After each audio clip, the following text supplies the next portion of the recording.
I went to this party. This was back in like 1986, 87. And back during that time, Tupperware parties made a big comeback. Do you remember the Tupperware party? But these weren't your mother's Tupperware parties. These were like amped up designer Tupperware parties. And they were very, very hip in the gay community. And you know the gays. They love to one-up each other when it comes to a party. So I went to a black tie Tupperware party. I went to Tupperware party brunches. Oh, the brunches. And I went to a Mommy Dearest movie madness Tupperware party where Mommy Dearest was playing in the background with no sound. And trying to do the dialogue as it was going on. It was like they were out of control.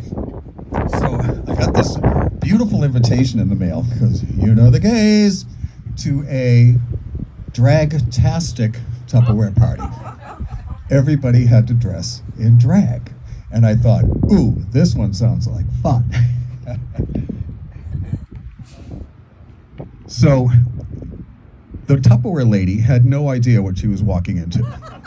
She thought it was going to be another day at the office, to walk into a bunch of frustrated women talking shit about their husbands and their miserable lives, drinking cheap wine out of a box until they cry. Not today, Tupperware lady, not today. She walked through the door and is greeted by 25 gay men all dressed in drag. Now, there was no dress code, thank God, because you know the gays. Every invitation comes with a glossy booklet of instructions. But this time it was just dress in drag. There was no color scheme, there was no theme. So it was a really interesting, eclectic crowd. There, Madonna and of course Liza Minnelli and whoever was relevant at the time. And my friend Bill, he was wearing a Esther William one-piece swimsuit with the Trico cups. His hair was in rollers and he was folding a basket of laundry while this poor woman is trying to do her product demonstration. It was hysterical. So I decided that I was going to dress like a princess, because what is funnier than a princess at a Tupperware party? And I had this beautiful pink taffeta ball gown, cinched at the waist with crinoline for days. I had a beautiful blonde wig on, flawless makeup, and a rhinestone-encrusted tiara this tall. And I'm not going to lie, I looked beautiful.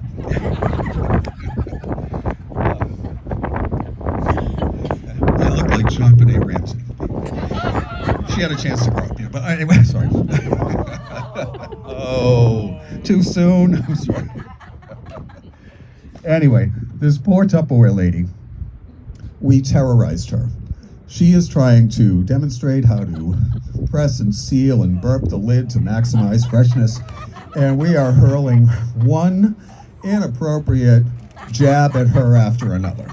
And it was hysterical, and it was all in good fun, and she was a really good sport. And at one point, she just threw her arms in the air and just said, I give up, you win. But we made it worth her while, because her sales were through the roof. I think she qualified for the pink Cadillac that night alone. And once the formalities were over with, the party commenced, and it was insane. Loud music and drinks and shots and God knows what else. It was the 80s, and you know the gays. So what I'm trying to tell you is I got wasted. And I don't really remember how I got home. I didn't drive. Don't worry, I didn't drive. I wasn't driving that night. In these shoes? Nope. I didn't take the T because I was too drunk to figure that out. I lived in Jamaica Plain. I would have ended up in Malden. So I'm pretty sure I took a cab, because I have these little snippet memories of being stuffed in the back of a cab in my big pink gown and having a hard time getting into the cab with my crown on, and the cab driver saying, take off the crown. I'm not taking off the crown. I'm a princess. Ah! I kind of remember that. But the good news is I woke up in my own bed. Thank you, Jesus. I woke up in my own bed with a hangover like never before. I thought I was gonna die.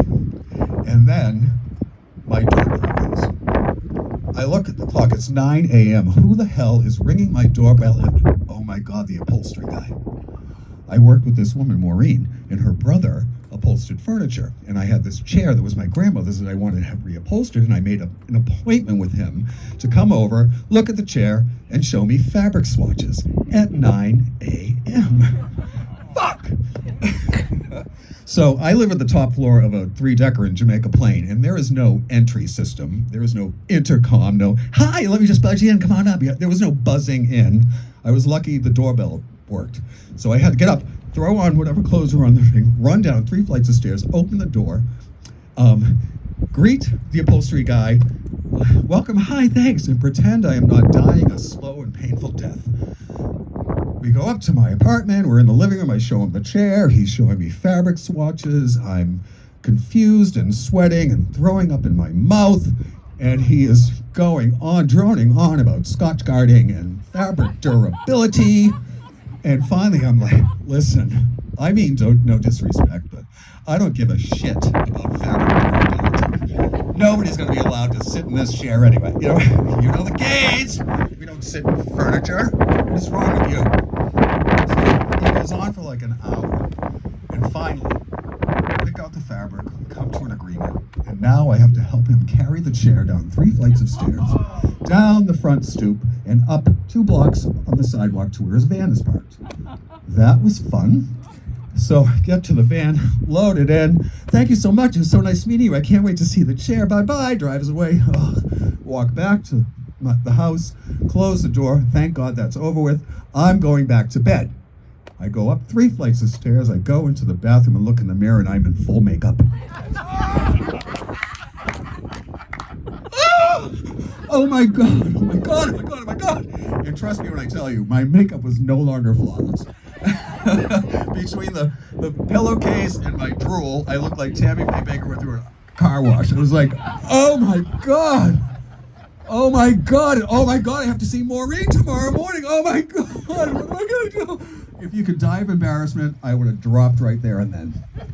And I didn't even wash my face. I just shuffled back to bed and curled up in the fetal position, dry heaving into a Tupperware bowl. I should have stayed home.